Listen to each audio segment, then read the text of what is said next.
Chapter 1. The Summer Fear. The epidemic of 1916 marked the high water point of enforced quarantine. John R. Paul would later write that history would remember it as a moment when fear reshaped public health. In the summer of 1916, New York City froze. Children walked into bed healthy and woke up unable to stand. Parents watched legs fail, arms go slack. Bodies refused to obey. The disease was called infantile paralysis. Later, it would be known as polio. It attacked the nervous system, mostly in children. A fever, a limp, then silence where movement should have been.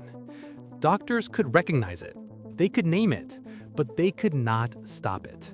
Once paralysis appeared, medicine ended. Chapter 2. When fear needed a target. The first cases appeared in Brooklyn, then Manhattan, then everywhere. Hospitals overflowed, playgrounds emptied, windows shut, doors closed, streets went quiet. Fear moved faster than the virus. With no answers, suspicions searched for someone to blame. Immigrants were accused. Poor neighborhoods were sealed. Entire families disappeared behind locked doors. And then fear turned on animals. Cats, dogs, strays were rounded up. Pets were taken from homes. By early July 1916, 300 to 400 animals were being destroyed every day. On July 26, 1916, the New York Times ran a headline that captured the panic of the moment. 72,000 cats killed in paralysis fear. It was wrong, but fear did not need truth. Chapter 3.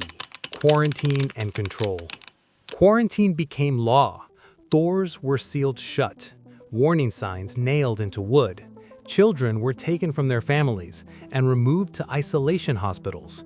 Travel was restricted. Play was forbidden. Even grief was controlled. For many families, the cure felt brutal. The disease felt unstoppable. Chapter 4. Waiting for the Cure. Polio did not end with that summer. It returned again and again. Each year brought new victims. Each year brought new fear. Iron lungs filled hospital wards. Rows of motionless bodies, breathing by machines. Science worked slowly.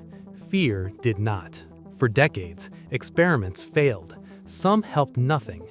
Some made things worse. Still, research continued, quietly, patiently.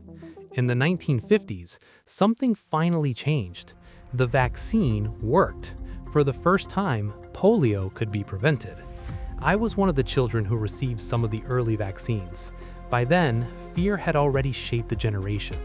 Parents who remembered sealed doors, quiet streets, summers filled with dread. The needle was small. The relief was enormous. Chapter 5. What endured? Slowly, polio lost its grip. Hospitals emptied. Playgrounds reopened. Children ran again. Not because fear won, but because science endured. The epidemic of 1916 is not just a story about disease. It is a story about what happens when answers are missing. Fear spreads instantly.